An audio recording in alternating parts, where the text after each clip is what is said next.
Dan pemirsa, ada kembali di Newsroom dan kita akan langsung bahas tentang pelecehan seksual anak di bawah umur. Dan saya langsung pertama kali ke Ibu Rita.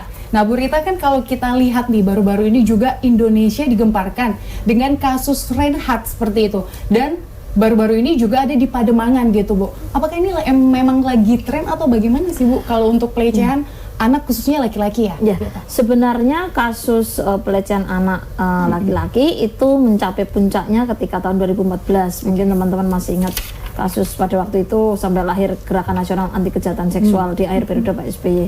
Di situ sebenarnya prevalensi anak laki-laki mengalami kekerasan seksual itu sebenarnya lebih tinggi. Dan ini memang menjadi masalah, tetapi sebenarnya agak turun di 2018 di prevalensinya. Yang menjadi problem adalah seringkali orang tua merasa aman dengan anak laki-laki, sehingga tidak memberikan edukasi terkait kesehatan reproduksi, bagian tubuh mana yang tidak boleh dipegang dan seterusnya. Kalau kita keliling ke SD itu akan terlihat kalau anak perempuan tahu bagian tubuh mana yang tidak boleh dipegang dan apa itu pelecehan seksual dan kekerasan seksual. Tetapi kemudian kalau kepada anak laki-laki mereka seolah banyak yang lebih acuh tak acuh gitu ya. Oh, itu bukan masalah. Ini kenapa kemudian anak laki-laki kemudian menjadi korban. Seringkali anak laki-laki karena ketidaktahuannya dia kemudian menjadi korban tapi tidak tahu bahwa dia adalah korban. Tahunya nanti ketika dia dewasa, oh ternyata aku tuh korban kekerasan seksual, dan kemudian karena tidak ada rehabilitasi dia menjadi pelaku berikutnya. Pada kasus ini sepertinya dia merasa dulu adalah korban, tetapi tidak terrehab karena dia tidak tahu bahwa dia adalah korban. Ini yang kemudian menjadi problem. Makanya kemudian minggu kemarin ada ratas rapat terbatas presiden dengan para menteri juga membahas kasus kekerasan seksual. Salah satu korban sebenarnya meninggal dunia ya, korban pedofil di Padang, dan itu menjadi bahasan kami. Prinsipnya adalah pencegahan yang maksimal di seluruh lapisan pendidikan, tidak hanya pendidikan umum tetapi juga pendidikan berbasis agama, boarding dan seterusnya, itu juga penting untuk diedukasi. Kemudian penanganan, ini yang rehabnya seringkali tidak utuh gitu. Ini yang menjadi problem, kenapa kemudian ada korban-korban yang kemudian menjadi pelaku berikutnya, sebagaimana Reinhardt disinyalir adalah dia juga korban. Tapi memang sudah teruji ya, Bu, bahwa kebanyakan memang kemungkinan yang mengalami kasus pelecehan itu bakalan menjadi pelaku seperti itu. Selama dia tidak mendapatkan rehab dengan baik. Rehab ini kan tidak hanya jangka pendek dan jangka panjang.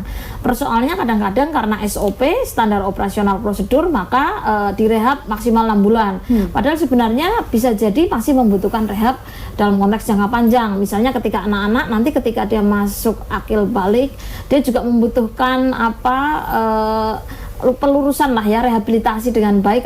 Sebenarnya seperti apa sih kalau punya hasrat seksual dan seterusnya.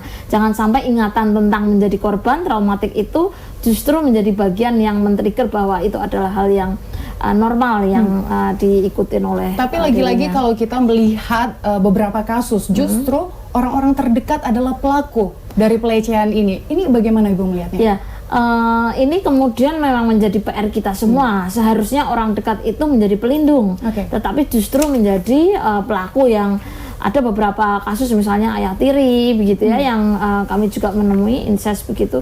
Ini juga menjadi bagian yang penting untuk kita kritisi. Jadi dengan siapapun anak harus punya self confidence untuk mengatakan tidak, kepercayaan diri untuk mengatakan tidak ketika akan mengalami kekerasan seksual gitu ya. Itu kan bisa bilang tidak dan menjaga diri. Saya kira itu menjadi bagian yang paling penting. Oke, berarti memang harus ada kita memberikan pengertian gitu kepada anak. Ada bagian-bagian tubuh yang tidak harusnya dipegang oleh orang lain. Dan saya langsung kita beralih dulu. Sebenarnya sedikit selain tidak boleh dipegang, juga ada bagian tubuh yang tidak boleh dimasuki benda. Misalnya mulut gitu ya. Itu juga bagian yang penting. Oke, kita beralih dulu ke Mbak Ayu. Nih Mbak Ayu, kan kalau tadi di beberapa kasus pelaku-pelakunya itu adalah orang-orang terdekat. Tadi Bu Rita bilang adalah ayah tirinya. Nah, ayah tiri itu berarti dia seharusnya sudah punya pasangan dong, yang kalau logikanya dia harusnya sudah ada pelampiasan. Kenapa dia justru melakukannya itu kepada anak? Kepada anak. Ini kalau kasusnya seperti itu kita bisa telisik lebih jauh ya Mbak. Seperti apa Kak? Tadi kan Ibu sempat bilang ada pengalaman traumatis segala macam gitu. Nah, perlu digarisbawahi bahwa memang sesungguhnya orang-orang yang pelaku biasanya saat masa kecilnya dia mengalami kekerasan secara seksual juga. Jadi orang yang mengalami kekerasan seksual dan tidak ditangani, tidak direhabilitasi, tidak didampingi secara benar, ketika sudah menjadi besar sangat-sangat berpotensi untuk melakukan hal yang sama. Karena kenapa? Karena pertama adanya kesalahan pemaknaan pengalaman. Oke, kalau dari kasusnya yang sekarang ya, yang H itu, dia kan dulu sudah pernah menjadi korban ketika umur 9 tahun. Nah, tapi tidak ditangani, kemudian juga dia tidak cerita ke sekitarnya, akhirnya dia mencari, dia memaknai itu dengan dia merasakan kepuasan atau kenikmatan. Itu adalah pengalaman seksualnya pertama kali.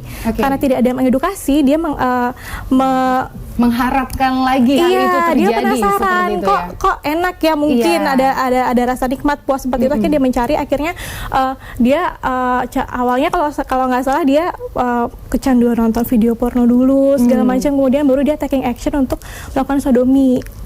Seperti itu. Jadi di situ memang ada kesalahan pemaknaan pengalaman. Itu adalah perannya orang dewasa, psikolog dan segala macam untuk bisa mengarahkan ke yang lebih baik gitu. Sebenarnya perilaku yang benar seperti apa, benarnya seperti apa, salahnya seperti apa, itu harus benar-benar ditekankan pada anak. Perlu sekali adanya rehabilitasi itu ya, Mbak ya. At least mungkin bisa 3-6 bulan awal semenjak dia ini ya, karena biasanya kalau dalam di kami di dunia psikologi, waktu 3-6 bulan itu adalah waktu untuk penegakan diagnosa. Jadi ketika perilakunya yang muncul atau gejalanya intens, itu bisa disinyalir bahwa dia akan mengalami mungkin ada trauma, depresi segala macam. Jadi kita harus benar-benar di 3-6 bulan awal itu harus intens untuk melakukan pendampingan secara psikologis. Nah jadi kan kebanyakan ini anak-anak di bawah umur. Seharusnya orang tua bagaimana cara menjelaskan kepada anaknya dengan baik dan benar kalau memang ada bagian-bagian tubuh yang tidak bisa dipegang dan dimasukkan barang lain, itu bagaimana? Kadang kan orang tua bingung nih mencari caranya untuk menjelaskan kepada anak-anak gitu supaya dia mengerti gitu dengan bahasa yang dia tahu. Yang pertama sih mungkin orang tua harus paham dulu bahwa pengetahuan seksual seperti ini, psikoedukasi seperti ini bukan hal yang tabu lagi. Ini sudah hal yang emang harus diketahui oleh anak. Dan kapan kira-kira orang tua harus melakukan psikoedukasi terhadap psikoedukasi seksual terhadap anaknya? At least ketika anak sudah mulai bersekolah, dia kan sudah mulai paham ya, sudah bisa menerima informasi segala macam. Itulah saat yang tepat orang tua untuk melakukan edukasi terhadap anaknya. Mungkin yang pertama yang paling dari singkat dulu sih, kayak peran gender. Kira-kira kenapa sih anak cewek pakai rok, kenapa anak cowok pakai celana gitu? Kenapa kalau cewek boleh rambut panjang, kalau cowok enggak? Mungkin simple dari situ dulu, kemudian bertahap nanti. Berarti harus memang secara bertahap untuk menjelaskannya dan agar si anak ini juga bisa mengerti. Nah, selanjutnya nanti akan kita bahas lagi usai jeda berikut. Tetaplah bersama kami di Newsroom.